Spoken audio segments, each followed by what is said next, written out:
দর্শক, আপনারা দেখতে পাচ্ছেন যে হাতে এই খুঁজে পাওয়া যে মাংসগুলো পায় আজ কোরবানির ঈদের সময়।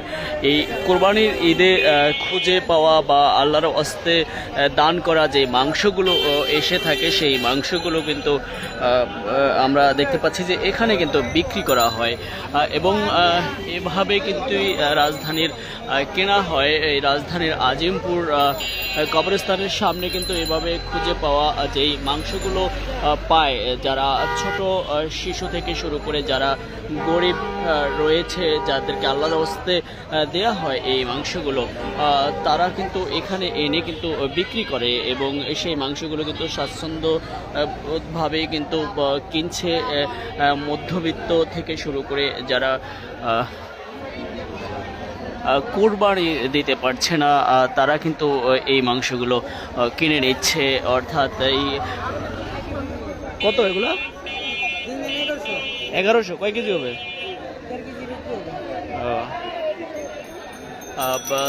আমরা দেখাচ্ছিলাম যে 1.5 কেজির পরিমাণ মাংস 1100 টাকা চাচ্ছে এবং আসলে এখানে অনেক ধরনের পরিবারেরা এসে কিন্তু মাংস কিনে নিয়ে ফ্রিজে রাখে এবং এই যারা মাংস খুঁজে খুঁজে বাড়ি বাড়ি গিয়ে কিন্তু মাংস খুঁজে খুঁজে 1 টুকরো 2 টুকরো করে কিন্তু তারা কেজি 2-3 এরকম কিন্তু নিয়ে আসে এবং তারা নিয়ে আসার পরে কিন্তু এখানে বিক্রি করে এবং আরেক অন্যজনেরা কিন্তু কেনা হচ্ছে। অর্থাৎ অনেকেই কিন্তু একটু কম দামে ভালো মাংস পেলে একটু নিয়ে ফ্রিজে রাখবে, সে কারণে কিন্তু এখান থেকে মাংসগুলো কিনে নিয়ে যাচ্ছে। এখানেও দেখতে পাচ্ছেন যে বেশ এরকমটাই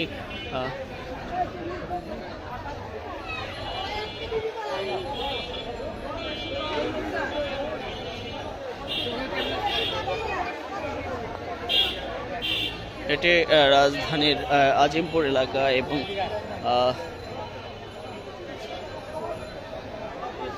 দেখতে পাচ্ছেন যে অনেক মাংস কিন্তু এবং বিভিন্ন মাংস কিন্তু এখানে বিক্রি করা হয় এবং সেগুলো কিন্তু অনেকেই দেখছি যে কেনার জন্য কিন্তু কিনছে এবং অনেকে কিন্তু ব্যাগে করে কিন্তু বেশি করে কিনছে যাতে ফ্রিজে রেখে খেতে পারে। সে কারণেই কিন্তু একটু যদি এখানেও দেখানোর চেষ্টা করি,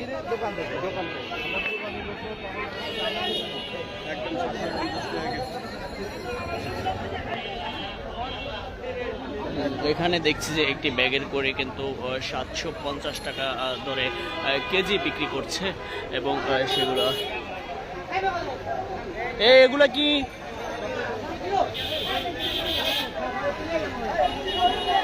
কেনা বেচা হচ্ছে এবং দাম কষাকষি কিন্তু চলছে।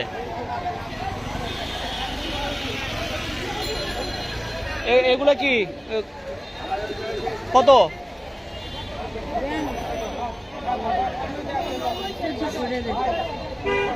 চর্বি বেশি না? আমরা দেখছিলাম এবং বেশ অনেক শ্রেণীর মানুষই কিন্তু এখান থেকে মাংস কিনে থাকে এবং সেটি কিন্তু দেখছিলাম এবং আসলে এখানে সবার সাথে তো কথা বলাটা একটু কীরকম দেখায় কিন্তু আপনাদেরকে দেখানোর চেষ্টা করছি।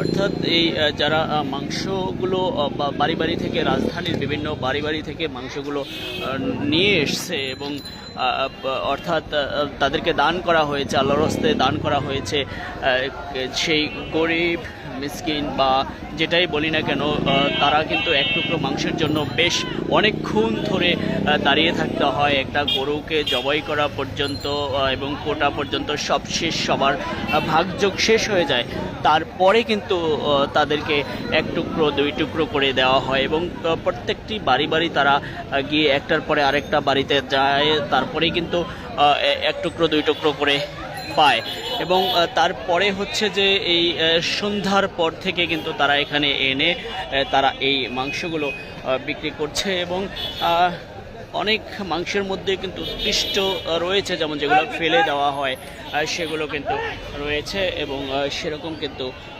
আমরা দেখেছি এবং সেইগুলো কিন্তু এখানে যারা রয়েছে বিভিন্ন বাটিতে করে ব্যাগে করে নিয়ে আসা হয়েছে, এরকমটা কিন্তু দেখছি। তবে অনেকেই দেখছি যে বোরকা পরে এসে কিন্তু এখানে ফ্রিজে রাখার জন্য একটু সস্তা মাংস কেনার জন্য কিন্তু এখান থেকে নিয়ে নেয়, সেটি কিন্তু আমরা দেখছি।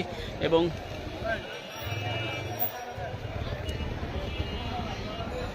রাজধানীর আজিমপুর এলাকায় কিন্তু এভাবেই কিন্তু ওই মাংস নিয়ে বসে আছে। দর্শক, যে যেখান থেকে দেখছেন আজকে চিত্র পেজটিকে ফলো দিয়ে রাখুন এবং লাইক, কমেন্টস এবং ফলো দিয়ে আপনাদের মতামত জানাতে পারেন।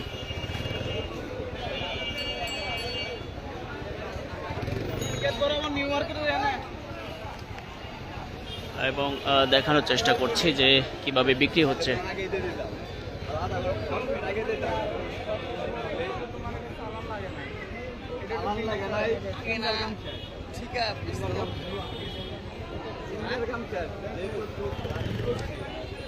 দেখতে পাচ্ছেন যে বিক্রি হচ্ছে যেভাবে, একেবারে অনেকে মেপে নিচ্ছে, আবার অনেকে কিন্তু বাটিতে যা আছে সেগুলো কিন্তু নিয়ে যাচ্ছে। এই মাংসগুলো পেতে কিন্তু তাদের অনেক পুরো সারাটা দিন কিন্তু তাদের চলে গিয়েছে এবং এরকমটাই কিন্তু, এবং সারা দিন যাওয়ার পরে কিন্তু এই মাংসগুলো একটু পেয়েছে এবং সেগুলো কিন্তু দিন শেষে এনে বিক্রি করছে এবং সেটি কিন্তু আমরা দেখতে পাচ্ছি। এভাবে কিন্তু কিনে নিয়ে যাওয়া হচ্ছে ব্যাগে ব্যাগে করে, এবং অনেকেই কিন্তু ওজনে নিচ্ছে এবং অনেকেই কিন্তু ব্যাগে অর্থাৎ যা আছে ব্যাগে পুরোটাই কিন্তু দর করে নিয়ে যাচ্ছে।